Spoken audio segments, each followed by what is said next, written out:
신약성경 요한복음 9장 1절에서 7절을 한 목소리로 합독합니다. 시작. 예수께서 길을 가실 때에 날 때부터 맹인된 사람을 보신지라. 제자들이 물어 이르되 라삐여, 이 사람이 맹인으로 난 것이 누구의 죄로 인함이니이까? 자기니까 그의 부모이니까? 예수께서 대답하시되 이 사람이 그 부모의 죄로 인한 것이나 아니라 그에게서 하나님이 하시는 일을 나타내고자 하심이라. 때가 아직 낮음에 나를 보내신 이의 일을 우리가 하여야 하리라. 밤이 오리니 그때는 아무도 일할 수 없느니라. 내가 세상에 있는 동안에는 세상의 빛이로라. 이 말씀을 하시고 땅에 침을 뱉어 진흙을 이겨 그의 눈에 바르시고 이르시되 실로암 못에 가서 씻으라 하시니, 실로암은 번역하면 보냄을 받았다는 뜻이라. 이에 가서 씻고 밝은 눈으로 왔더라. 아멘. 오늘은 요한복음 9장 1절에서 7절 말씀을 가지고 제목을 함께 합시다. 시작. 때가 되면 드러날 하나님의 뜻. 한 번 더. 때가 되면 드러날 하나님의 뜻. 이런 제목으로 말씀을 나눕니다. 여러분, 모든 인간이 가지는 삶의 공통적인 딜레마가 있는데, 인간은 내일을 예견하지 못한다는 겁니다. 그래서 내일을 생각하고 살아야 되는데, 내일을 준비하며 살아야 되는데, 인간은 오늘만 생각하고 살아요. 오늘에 집착하고 살아가는 겁니다. 그런 까닭에 오늘 모든 것이 잘 되면, 오늘 모든 것이 넉넉하면 교만해지기 십상이에요. 거꾸로 오늘 내게 주어진 것이 부족하고 오늘 안 되고 무너지면 절망한 채 한숨만 나오는 것이 인간의 모습입니다. 그런데 성경은 우리에게 뭐라고 이야기를 하는 거 하니? 오늘 잘 된다고 안심하지 말라, 이렇게 써 있어요. 오늘 잘 된다고 안심하지 말라. 그리고 오늘 안 된다고 절망하지도 말아라. 계속 주님 바라보라. 왜 그렇습니까? 내일은 전혀 다른 상황이 우리에게 펼쳐질 수 있기 때문에 하나님은 그렇게 말씀하시는 거예요. 자, 성경의 증거 볼까요? 전도서 3장 1절에서 4절 시작. 모든 일에는 다 때가 있다. 세상에서 일어나는 일마다 알맞은 때가 있다. 태어날 때가 있고 죽을 때가 있다. 심을 때가 있고 뽑을 때가 있다. 죽을 때가 있고 살릴 때가 있다. 허물 때가 있고 세울 때가 있다. 울 때가 있고 웃을 때가 있다. 통곡할 때가 있고 기뻐 춤출 때가 있다. 이렇게 솔로몬을 통해 우리에게 말씀해 주시는 거죠. 그러니까 모든 인생이 항상 그와 같지는 않을 테니까, 오늘 잘 되고 있으면 겸손히 주님 더 의지하고, 오늘 안 되고 있으면 주님 끝까지 의지하고 하나님께서 일으켜 주심을 기대하라. 이것이 우리를 향한 성경의 메시지잖아요. 여러분, 그럼에도 불구하고 삶을 살다 보면 주위를 둘러보면 그래요. 야, 저 집은 보니까 그냥 이리 가나 저리 가나 다 잘 되는 것 같고, 또 저 집은 애들까지도 다 잘 되는 것 같은데 왜 우리 집은, 왜 나는 남들처럼 무난하게 살지 못하고 이모저모로 나는 힘든 삶을 살아야 되느냐고 한숨 짓는 그와 같은 분들이 계시다는 거예요. 근데 그런 분들에게 하나님이 뭐라고 말씀하는 줄 아십니까? 하나님이 이렇게 말씀하십니다. 너는 힘든 삶을 사는 게 아니라 힘든 때를 지나고 있는 거다. 아멘. 하나님 뭐라고요? 너는 힘든 삶을 사는 게 아니라 힘든 때를 지나고 있는 거야. 그리고 말씀하시는 겁니다. 때가 되면 너의 힘듦을 내가 은혜로 바꾸리라. 아멘. 주님 우리에게 말씀하고 계세요. 너의 지금의 힘듦을 때가 되면 은혜로 바꿀게 약속하시는 거죠. 오늘 저와 여러분 모두에게 하나님은 동일한 약속을 주고 계십니다. 오늘 본문을 통해서 동일한 마음을 우리에게 주시는데, 세 가지 하나님의 마음을 마음에 새기겠습니다. 첫 번째는 모든 일은 하나님의 뜻 안에 있다고 하나님이 가르쳐 주십니다. 자, 본문에 보니까 예수님께서 길을 가시다가요, 길거리에서 구걸하는 맹인을 봤어요. 그리고 그 맹인을 보고서 제자리에 머물러 가지고 이렇게 측은하게 쳐다보고 있는 거예요. 성경을 보면 그 맹인은 누구냐면 날 때부터 앞을 보지 못한대요. 그러니까 어렸을 때부터 아무것도 스스로 일할 수 없으니까 그냥 먹고 살기 위해서, 아마도 구걸하는 걸 보니 어렸다기보다는 이제 장성하지 않았겠는가. 근데 이 사람이 그동안의 인생을 살면서 자기 힘으로 먹고 살 수 없으니까 길에 나와가지고 구걸하면서 하루하루를 살아가는 안타까운 영혼이었죠. 근데 예수님께서 왜 그 자리에 머무르셨냐면, 예수님은 사람의 속을 아시는 분이세요. 그러니까 그 영혼의 울음소리를 예수님이 들으신 거예요. 그 영혼이 엎드려서 구걸하고 있지만, 지금은 먹을 걸 구하고 있지만 사실은 그 영혼이 울고 있다 라고 하는 걸 예수님이 아신 거죠. 그리고 자리에 멈추셔서 그 영혼을 쳐다보고 계신 겁니다. 사랑하는 여러분, 교회 다니는 분들은요, 다들 포커페이스에 일가견이 있대요. 다들 포커페이스. 교회 다니는 분들이 동일하게 이렇게 쓰고 있는 가면을 아시나요? 할렐루야 가면? 할렐루야, 할렐루야, 할렐루야. 속은 놀렐루야. 겉으로는 아멘, 아멘. 속은 노멘. 그게 교회 다니는 사람들이 쓰고 있는 가면이에요. 샬롬, 샬롬 하고 있지만 속으로는 거기까지만 할게요. 그러니까 겉으로 보기에는 멀쩡해 보이는데, 겉으로 보기에는 은혜로워 보이고, 겉으로 보기에는 행복해 보이는데 속은 어떻습니까? 속은 완전히 썩어 문드러진 분들이 적지 않다는 거죠. 오늘 이 예배에 나와서 나름대로 포커페이스하고 있지만 여러분의 영혼의 소리를 주님은 들으십니다. 여러분의 영혼이 지금 어떤 소리를 내고 있는지, 어떤 탄식을 내고 있는지 주님은 들으신다는 거예요. 그리고 그 영혼을 하나님의 놀라운 은총으로 위로하기를 원하십니다. 하나님의 위로가 여러분에게 임하기를 축복합니다. 맹인을 보고 계신 예수님께 제자들이 이렇게 고개를 내밀어 가지고 물어본 거예요. 예수님, 그러면서 2절 말씀 읽어볼게요. 시작. 제자들이 물어 이르되 랍비여, 이 사람이 맹인으로 난 것이 누구의 죄로 인함이니까? 자기니까? 그의 부모이니까? 여러분, 제자들은 유대인들입니다. 유대인들은 유대주의적 세계관을 가졌어요. 이게 뭐냐면 이 모든 잘못된 것의 근원을 죄라고 생각해요. 그러니까 지금 이 사람이 날 때부터 소경이 돼가지고 앞을 못 보고 지금 구걸하는 불쌍한 인생을 살아가는데, 저것도 자기 죄 때문이다. 예수님, 자기 죄 때문에 그런 거예요? 그렇지 않으면 부모의 죄 때문에 저렇게 저주받은 겁니까? 유대주의적 세계관은요, 죄인을 찾는 게 중요해요. 유대주의적 세계관으로 보면 사람에게 자꾸 이유를 둔다는 거예요. 죄가 있으면 정죄하려는 태도, 이것이 유대인들의 전형적인 모습이라는 거죠. 그런데 어떻습니까? 예수님은 뭐라고 대답을 하셨을까요? 3절 말씀 읽어보겠습니다. 시작. 예수께서 대답하시되 이 사람이나 그 부모의 죄로 인한 것이 아니라 그에게서 하나님이 하시는 일을 나타내고자 하심이라. 여러분, 유대주의적 세계관을 가진 사람들은 이유를 사람에게서 찾으려고 했어요. 그런데 예수님은 지금 이유를, 이 사람이 이렇게 소경된 것이, 맹인된 것이 이유를 누구에게서 찾는다? 하나님께서, 하나님의 일을 이루기 위해서 이렇게 된 것이다 라고 말씀하시는 거죠. 그러니까 예수님의 말씀 속에 우리는 깨닫습니다. 우리에게 주어지는 모든 일들은 다 하나님 안에 있다. 아멘입니까? 모든 일이 하나님 안에서 이루어지는 거예요. 살다 보면 왜 이런 일이 일어났는지 이해할 수 없어가지고 후회스럽고 답답할 때가 있다는 겁니다. 제가 처음 이곳에 교회를 세우기 전에 이 김포 한강신도시 교회를 세우라는 응답을 받고요, 먼저 이사부터 왔어요. 그래서 둘러보니까 여기 살면 좀 괜찮다고 인정받겠다 싶어가지고 우남 퍼스티벨에 제가 처음 정착해서 살기 시작했어요. 교회가 여기 세워질 줄 알았으면 이 근처로 왔겠죠. 한양 수자인이나 호반 아파트 뭐 이런 곳에 왔을 거예요. 근데 그걸 몰랐기 때문에 우남 퍼스티벨에 이렇게 집을 거주하고서 아파트를 들어갔는데 세상에 집이 운동장 같아요. 그때 당시 평수가 39평이더라고요. 그리고 이야기를 들었습니다. 이거 매매도 할 수 있는데 3억 2천이라고. 그때 이런 생각했어요. 3억 2천 정도면은 대출 좀 무리하게 받아서 그냥 살까? 이런 생각도 했다는 거죠. 근데 때마침 주른교회 출석하시던 한 권사님이 저를 붙잡고 강력하게 권면하셨습니다. 목사님, 아파트 사지 마십시오. 그 권사님은요, 부동산을 운영하고 계셨던 분이세요.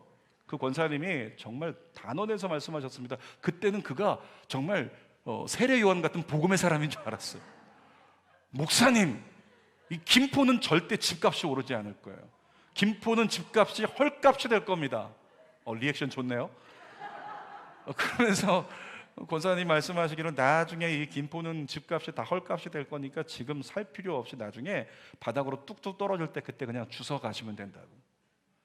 저희 집이 오랫동안 부었던 1순위 될 수 있는 청약통장이 있었는데 청약통장도 필요 없다고, 그거 깨버리시라고. 나중에 청약통장 없어도 이 김포에서는 집을 얼마든지 살 수 있다.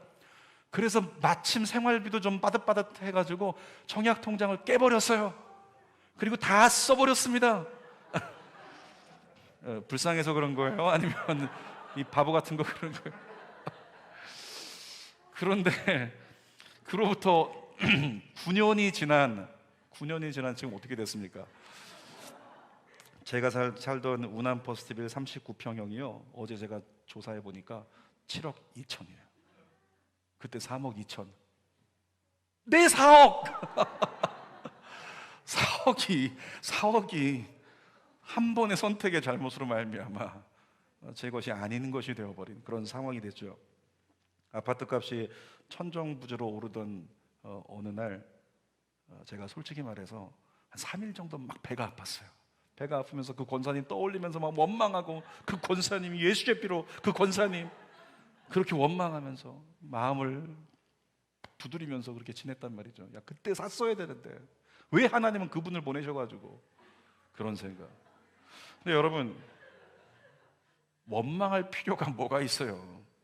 이렇게 될 줄 몰랐기 때문에 사지 않은 것뿐인 걸. 인생이 그렇지 않습니까? 우리가 선택함에 있어서 이렇게 될 줄 몰라요. 내일이 어떻게 될지 우리는 모른다는 것입니다. 지금 와서 후회한들 소용없다는 거죠. 내일을 모르기 때문에 주어진 결과일 뿐이니까. 제자들은요, 이 맹인의 시각장애가 가족 중에 누구의 죄 때문 아니면 그 자신의 죄 때문이다, 이렇게 생각을 했습니다. 그런데 예수님은 뭐라고 말씀하시냐면, 하나님의 뜻을 이루기 위해서 그가 불편한 삶을 살고 있는 거다, 이렇게 설명하고 있는 거예요. 결국에는 예수님은 모든 일이 하나님의 뜻 안에 있다는 것을 이 제자들과의 대화 속에서 저와 여러분들에게도 가르쳐주고 계십니다. 이건 누구의 잘못 때문이 아니고 누구의 뜻 때문이 아니고 하나님의 뜻을 이루기 위해서 지금 그 길이 열리고 있는 거다, 이렇게 이야기를 해준다는 거죠.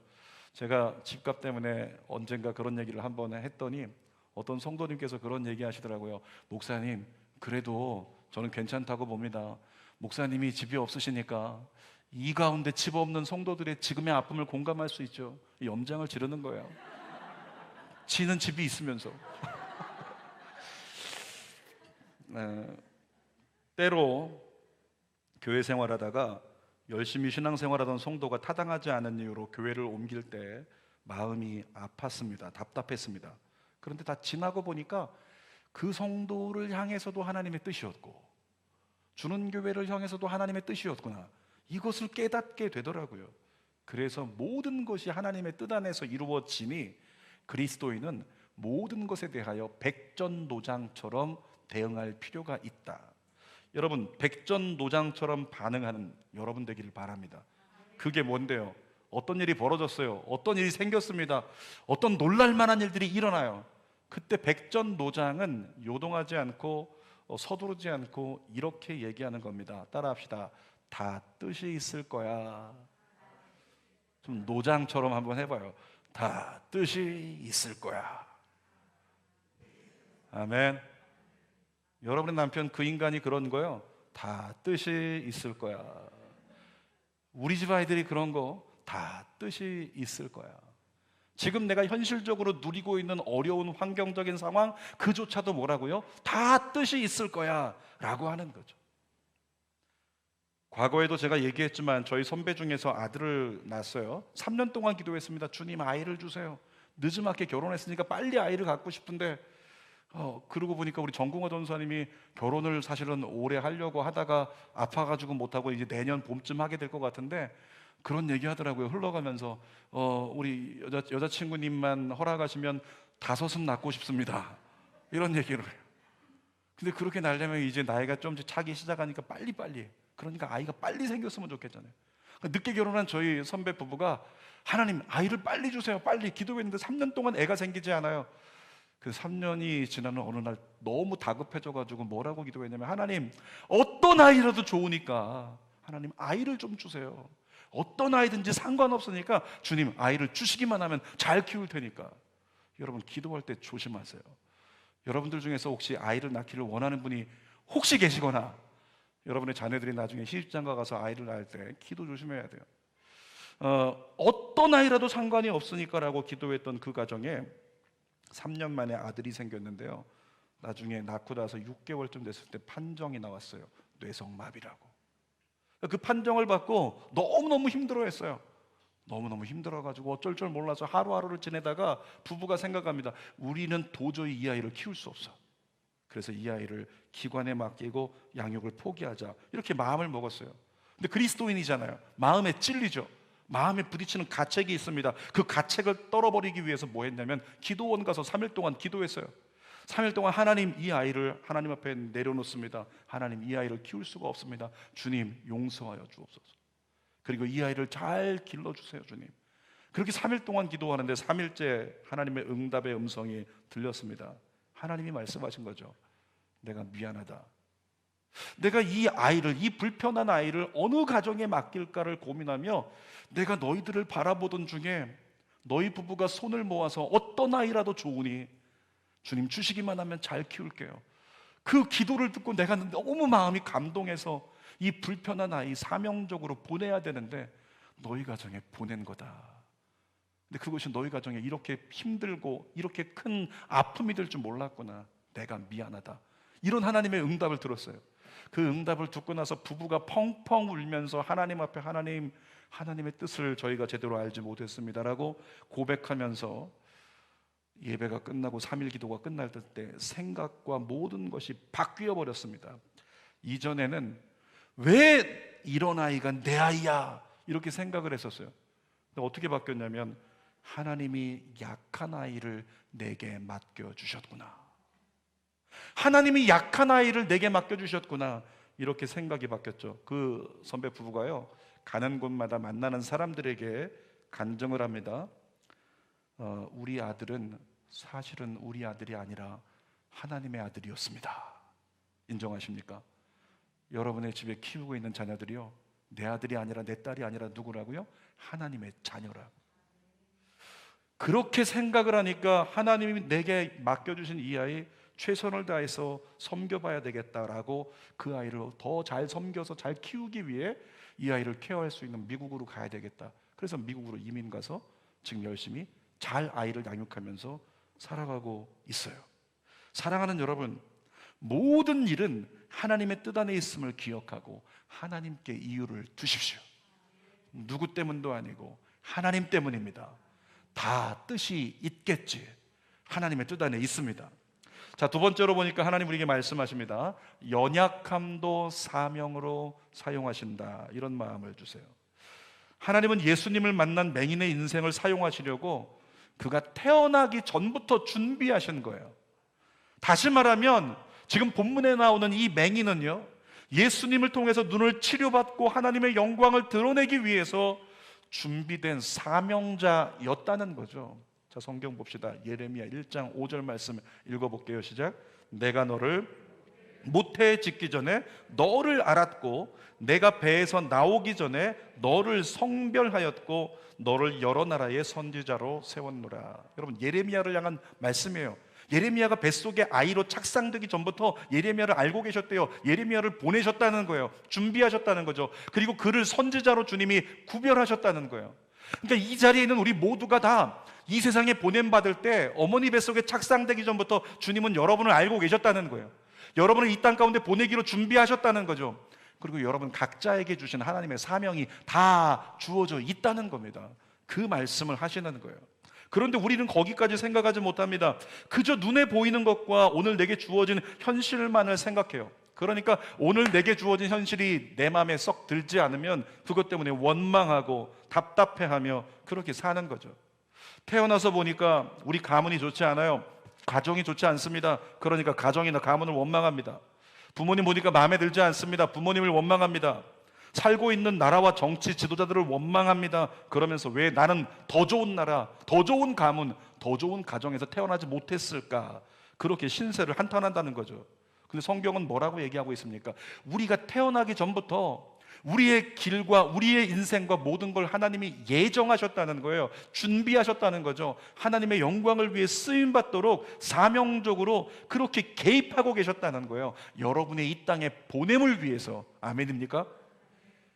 아까 뇌성마비 아들을 낳은 제 선배에게 하나님이 뭐라고 하셨다고요? 내 아들을 어느 가정에 맡길까 고민하셨다고요. 그러니까 이 아이는 태어나가지고 혹시 우리가 죄를 져가지고 우리가 신앙이 안 좋아져서 우리가 하나님께 뭐 떼먹은 게 있어서 그것 때문에 이 아이가 병들고 이 문제가 생긴 게 아니라 하나님의 뜻을 이루기 위해서 하나님은 이미 준비하셨던 거라고. 그 연약함조차도 그렇게 말씀하고 있는 거죠. 여러분, 본문에 날 때부터 맹인되었던 이 사람은 한 번도 세상을 본 적이 없어요. 세상 기준으로 보면 그는 정말로 손해본 인생입니다. 예전에 그런 영상을 본 적이 있어요.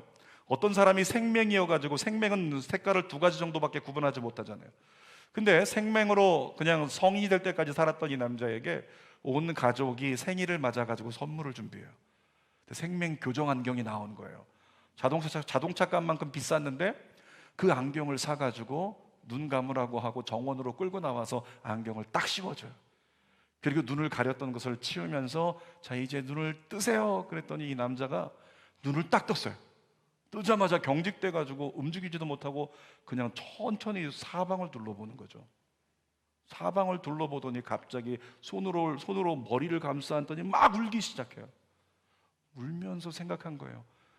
세상에 이렇게 아름다웠던 걸, 이렇게 꽃들이 아름다웠던 걸 난 지금까지, 아마 영상으로 보니까 40대 중반 이후는 보이던데 지금 인생의 반을 이렇게 아름다운 걸 모르고 살았어요. 그래서 펑펑 울면서 오열하고 그렇게 아파하는 그 영상을 본 적이 있었습니다. 여러분, 나면서부터 맹인이었던 이 사람이요, 한 번도 세상을 본 적이 없어요. 이 아름다운 세상을 본 적이 없단 말이죠. 그의 어머니는 그 아이를 낳고 얼마나 울었을까요? 이런 거 있잖아요. 마치 어머니는 아이를 낳는데 이 아이가 좀 부족하다, 이 아이가 좀 모자라다, 아니 이 아이가 태어나자마자 아이가 눈을 못 뜨고 앞을 못 봐요. 그 어머니는 가슴을 치면서 내 죄 때문이야, 내 죄 때문이야, 그렇게 생각을 한다는 거죠. 내가 잘못해서 이런 아이가 나온 줄 알고 얼마나 죄스러웠을까 생각할 수 있습니다. 그런데 하나님이 어떻게 역사하셨습니까? 이 날 때부터 맹인된 사람의 연약함을 사명으로 사용하셨다는 거죠. 그에게는 분명히 연약함이었는데 하나님은 그 연약함의 글자를 지워버리고 바꿔버렸어요. 그건 너의 사명이다. 그를 통해서 하나님의 영광을 드러내겠다 말씀하시는 거예요. 이미 날 때부터 연약한 자가 될 사명을 그 맹인에게 허락하신 겁니다. 중요한 건 뭐냐면 그가 가진 연약함과 슬픔을 결단코 절망으로 끝나지 않게 하셨다는 거죠. 때가 되면 그를 통해서 하나님의 놀라운 영광을 드러내고 많은 사람이 주께로 돌아오도록 예정하신 하나님의 역사, 그것이 팩트입니다. 사랑하는 여러분, 여러분에게 주어진 현실이 팩트가 아닙니다. 주어진 현실이 난 돈이 이만큼 있고, 주어진 현실이 우리 가정은 형편이 이렇고, 주어진 상황이 이렇고, 이게 팩트가 아니에요. 우리에게 팩트는 뭘까요? 여러분을 향하신 하나님의 계획이 팩트입니다. 여러분을 향하신 하나님의 사명이 팩트입니다. 장차 여러분의 삶 가운데 이루고자 준비하고 계신 그 일이 여러분에게 팩트인 거예요. 그것을 믿는 사람이 그리스도인이라고 하는 거죠. 여러분의 삶에 근본적으로 연약한 것이 뭡니까? 선천적으로 태어났는데 보니까 연약한 사람이 있어요. 선천적으로 태어났는데 보니까 가난한 가정에서 살아요. 가난한 삶의 수준이 선천적인 연약함일 수 있습니다. 선천적으로 태어나 보니까 우리 가정이 결손 가정이야, 그런 연약함을 경험한 사람도 있어요. 그 모든 사람들에게 오늘 하나님은 동일하게 말씀하실 것입니다. 너의 연약함은 장차 나를 드러내기 위한 사명적 연약함이라고. 자, 3절 말씀 다시 한번 읽어봅시다. 시작. 예수께서 대답하시되 이 사람이 그 부모의 죄로 인한 것이 아니라 그에게서 하나님이 하시는 일을 나타내고자 하심이라. 사람들은 저 불쌍한 사람, 그런데 예수님은 어떻게 보셨어요? 하나님의 영광을 이룰 사람, 그것이 팩트라는 거죠. 미국의 토크쇼 여왕이라 불리는 오프라 윈프리라는 사람은요, 연약함의 대명사 같은 어린 시절을 보냈대요. 마약에 찌든 10대를 보냈습니다. 친족들에게 수차례 강간을 당했어요. 모든 것이 슬픔으로 얼룩진 절망이 뻔한 인생, 그것이 오프라 윈프리의 10대였고 20대였다는 거죠. 그런데 오늘날의 오프라 윈프리가 뭐라고 얘기하는 줄 아십니까? 내 삶의 전반부에 주어진 깊은 슬픔이 오늘의 나를 만들었다고, 이렇게 얘기를 하고 있는 거예요. 내 삶에 절망이 다가올 때, 연약함이 다가올 때, 그것 때문에 나는 아프고 슬프고 어려웠지만 그것 때문에 오늘의 내가 있을 수 있었다. 저와 여러분에게도 동일한 일을 하나님은 이루어 주실 거라고 믿습니다. 그래서 예수 믿는 사람은 내 삶에 주어진 연약함이요, 하나님의 사명을 이루는 배경이 될 수 있구나. 이걸 잊지 말고 놓치지 말아야 돼요. 그리고 이렇게 기도해야 되는 것입니다. 함께 따라 기도하는 마음으로 고백합시다. 하나님, 제 삶에 가장 연약한 것을 통해 하나님의 뜻과 구원을 이루소서. 아멘. 우리의 삶에 가장 연약해서 창피하고 원망스럽고 그와 같은 가치들이 있는데, 그것을 가지고 하나님은 하나님의 영광을 드러내기를 원하신다는 거죠. 그게 팩트라는 거예요. 그래서 우리는 그 팩트를 따라서, 하나님의 진리를 따라서, 하나님, 제 삶의 연약함을 통해 하나님의 뜻과 구원을 이루어 달라고 기도하는 저와 여러분의 삶이 된다면, 우리에게 주신 연약함이 어떠한 하나님의 영광을 이룰지 장차 보게 될 줄 믿습니다. 자, 세 번째, 하나님께서 우리에게 말씀하십니다. 마지막 순종이 기적을 이룬다고요. 여러분, 예수님은 맹인의 눈을 고쳐주시기 전에 이런 말씀을 하셨어요. 4절입니다. 시작 읽어보겠습니다. 때가 아직 낮임에 나를 보내신 이의 일을 우리가 하여야 하리라. 밤이 오리니 그때는 아무도 일할 수 없느니라. 때가 아직 낮이래요. 이 낮이라는 건 뭐냐면 구원받을 때라는 거예요. 아직은 구원받을 수 있는 구원의 때를 말합니다. 밤은 뭘 얘기하냐면 심판의 때, 더 이상 구원받을 수 없는 때. 근데 지금은 아직 구원의 때예요. 그래서 예수님께서 오셔서 잃어버린 영혼들, 아픈 영혼들, 연약한 영혼들에게 예수 그리스도의 이름으로 회복시켜 주심으로 그들을 구원하시는 일들을 하신 거죠. 나를 보내신 아버지의 일, 그것이 바로 구원의 일이라고 말씀하고 계신 겁니다. 여러분, 인간을 향한 하나님의 사랑을 히브리어로 얘기하면 헤세드라고 얘기할 수 있어요. 헤세드가 어떤 의미인지 아십니까? 끝없는 긍휼. 아이고, 불쌍한 내 새끼, 불쌍한 내 새끼, 불쌍한 내 새끼. 여러분, 불쌍하면 어떡해요? 오늘도 남성들이 미니 MT를 갈 텐데 거기 갔는데 보니까 세상에 저기서 한 애가 이렇게 걸어오는 거예요.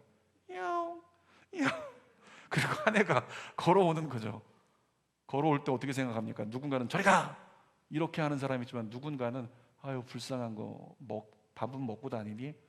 측은하게 쳐다보면 어떻게 됩니까? 우리가 먹고 있는 고기를 세상에 그 고양이에게, 그 아까운 걸 가지고 고양이에게 던져준다는 거예요. 불쌍히 여기니까 그에게 내 것을 내어준다는 거죠. 하나님의 사랑이 그래요. 우리를 향하여 끝없는 긍휼이에요. 아유, 불쌍한 내 새끼, 불쌍한 내 새끼, 내 것을 너에게 주리라. 뿐만 아니라 그 사랑이 끝없는 성실로 계속 반복되는 것, 이것이 하나님의 사랑, 헤세드라고 하는 거죠. 사랑하는 여러분, 하나님은 여러분의 얼굴에 죄인의 낯빛인 그늘이 사라지고 의인의 밝음과 평강이 가득하기를 원하십니다. 그래서 예수님을 통해서 모든 약한 것을 고쳐주시고 죄인을 의인으로 변화시켜 주신 것입니다. 중요한 건 이 본문에 나오는 맹인에게 치유의 타이밍이 중요한 거예요.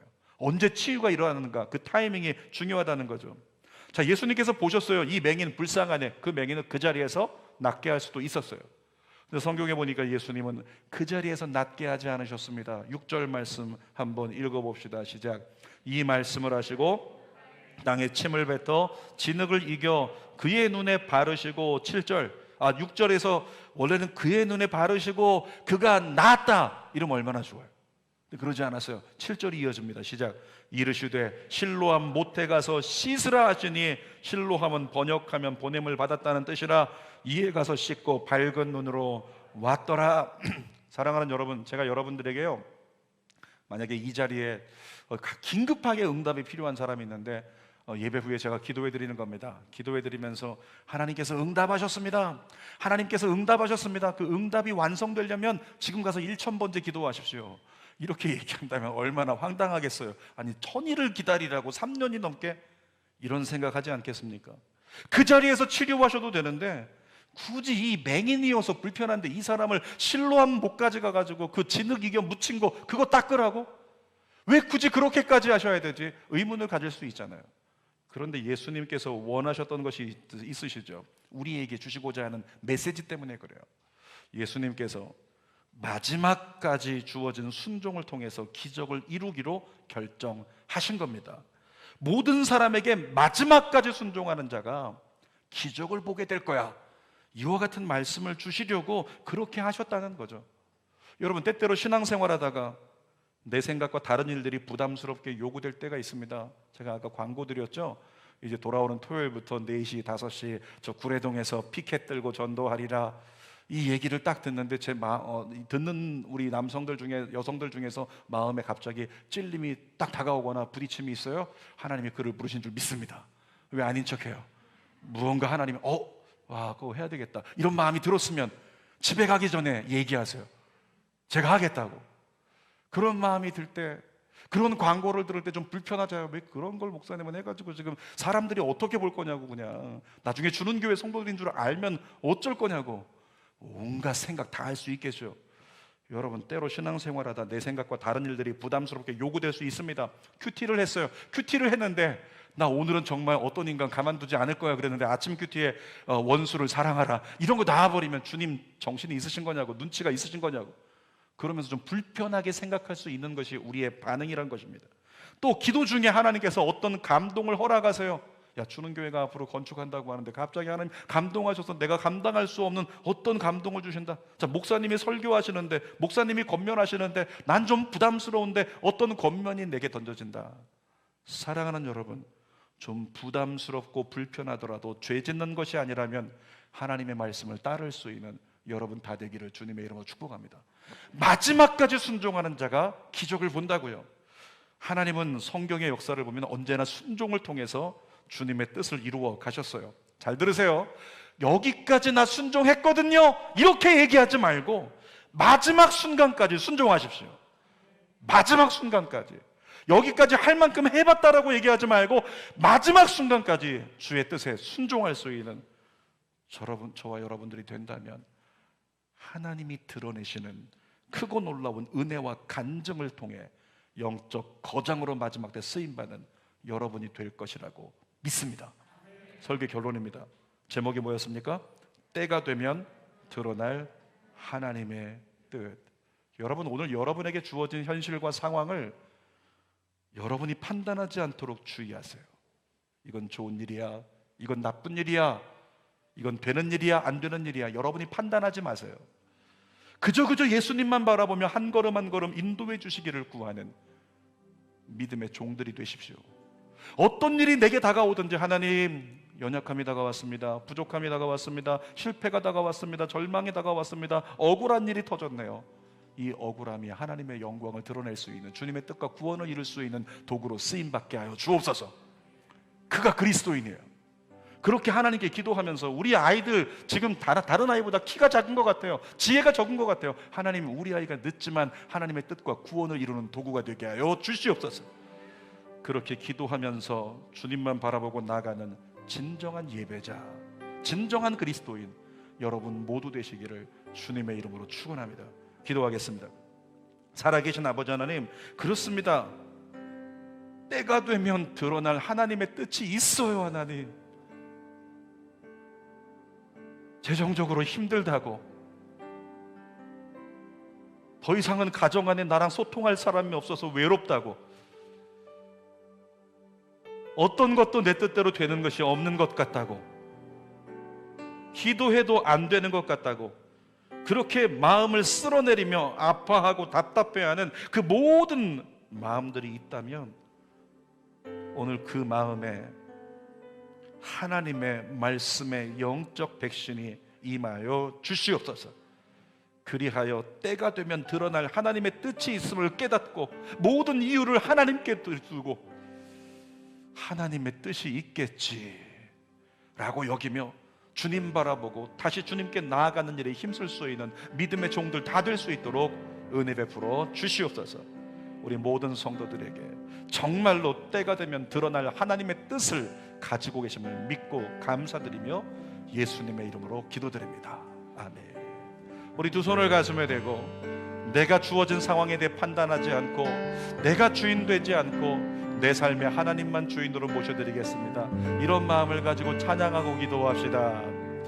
내가 주인 삼은 모든 건 내려놓고 내 주 되신 주 앞에 나가 내가 사랑했던 모든 건 내려놓고 주님만 사랑해.